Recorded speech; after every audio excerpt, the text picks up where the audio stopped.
Bapak dan Ibu di mana saja berada, selamat datang di channel ini. Channel yang berbagi info-info seputar PNS, P3K dan juga honorer. Bapak dan Ibu semoga berada dalam keadaan yang sehat-sehat selalu dan tetap dalam lindungan Tuhan yang Maha Kuasa. Bapak dan Ibu sekalian, pada video kali ini kembali admin berbagi informasi yang diperoleh dari cpnn.com bahwa menjelang pendaftaran P3K 2023, ada kebijakan khusus untuk honorer K2 dan tenaga non-ASN. Nah, mari Bapak dan Ibu simak informasi berikut ini. Kira-kira kebijakan khusus apa untuk honorer K2 dan tenaga non-ASN? Agar Bapak dan Ibu tidak gagal paham dan dapat menerima informasi secara utuh dan menyeluruh, mari simak informasi berikut ini.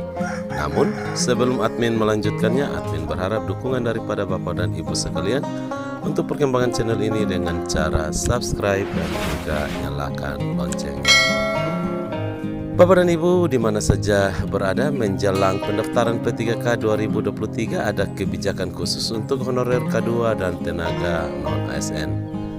Deputi Bidang Sistem Informatika Kepegawaian Sinka Badan Kepegawaian Negara atau BKN Suherman mengatakan kebijakan itu bukan Kemenpan RB nomor 571 tahun 2023 tentang optimalisasi pengisian kebutuhan jabatan fungsional teknis pada pengadaan P3K tahun anggaran 2023 tertanggal 2 Agustus. Dia menjelaskan Kemenpan RB 571/2023 merupakan kebijakan optimalisasi pengisian formasi pada seleksi P3K teknis 2022 yang bertujuan untuk mempercepat penyelesaian honorer K2 dan tenaga non-ASN yang sudah bekerja di pemerintah saat ini.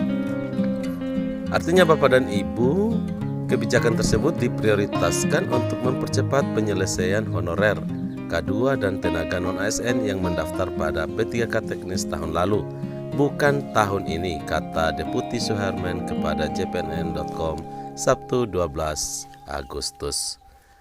Selanjutnya, Deputi Suherman menegaskan untuk pengadaan P3K 2023 akan ada kebijakan baru. Saat ini Kementerian Pendayagunaan Aparatur Negara dan Reformasi Birokrasi Kemenpan RB tengah menyiapkan regulasi khusus untuk honorer K2 maupun tenaga non-aparatur sipil negara. Tujuannya, kata Deputi Suherman, untuk mempercepat penyelesaian honorer K2 dan tenaga non-ASN, sehingga formasinya 80% akan dialokasikan untuk mereka. Pelamar umum tetap diberi kesempatan, tetapi dengan alokasi formasi sebesar 20%. Itu kebijakan besarnya pemerintah ya, ucapnya. Sebagai pengingat, Kementerian Pendayagunaan Aparatur Negara dan Reformasi Birokrasi Kemenpan RB menetapkan sebanyak 572.496 formasi aparatur sipil negara atau ASN nasional 2023, data per 1 Agustus tahun 2023.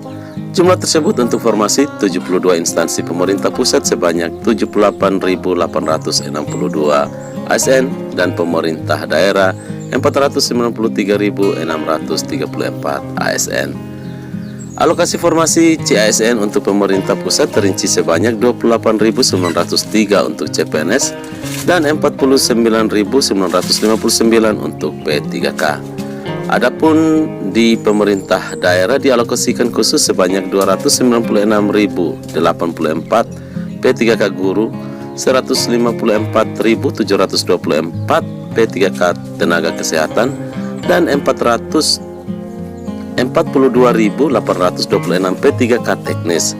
Proses seleksi akan dimulai pada September 2023. Menteri Pendayagunaan Aparatur Negara dan Reformasi Birokrasi Menpan RB Abdullah Azwar Anas dalam rapat koordinasi persiapan pengadaan ASN 2023 pada Kamis 3 Agustus memastikan seleksi berjalan fair, tidak bisa titip menitip. Menteri Anas juga berharap ASN bisa melahirkan kinerja berdampak yang dapat dirasakan masyarakat sesuai arahan Presiden Joko Widodo. Menteri Anas mengatakan terdapat sejumlah arah kebijakan rekrutmen ASN 2023. Yang pertama, fokus pada pelayanan dasar dengan guru dan tenaga kesehatan menjadi formasi yang paling banyak disediakan. Hampir 80% formasi 2023 untuk guru dan tenaga kesehatan. Arah kebijakan yang kedua adalah memberi kesempatan rekrutmen untuk talenta digital dan data scientist. Yang ketiga, mengurangi rekrutmen pada formasi yang akan terdampak transformasi digital. Anas menambahkan, rekrutmen ASN juga dimaksudkan sebagai upaya untuk seoptimal mungkin menyelesaikan penataan tenaga non-ASN atau yang biasa disebut tenaga honorer. Diketahui jumlah tenaga non-ASN sebanyak 2,3 juta dan saat ini dalam proses diaudit BPKP bersama BKN. Pemerintah, ujar Anas, secara konsisten memberikan afirmasi, menunjukkan keberpihakan untuk tenaga non-ASN atau honorer, juga kepada honorer K2 karena mereka telah mengabdi. Oleh karena itu, rekrutmen ASN 2023 ini sebanyak 80% diantaranya untuk pelamar dari tenaga non-ASN atau honorer dan 20% untuk pelamar umum, jelas mantan Kepala Lembaga Kebijakan Pengadaan Barang atau Jasa Pemerintah LKPP tersebut.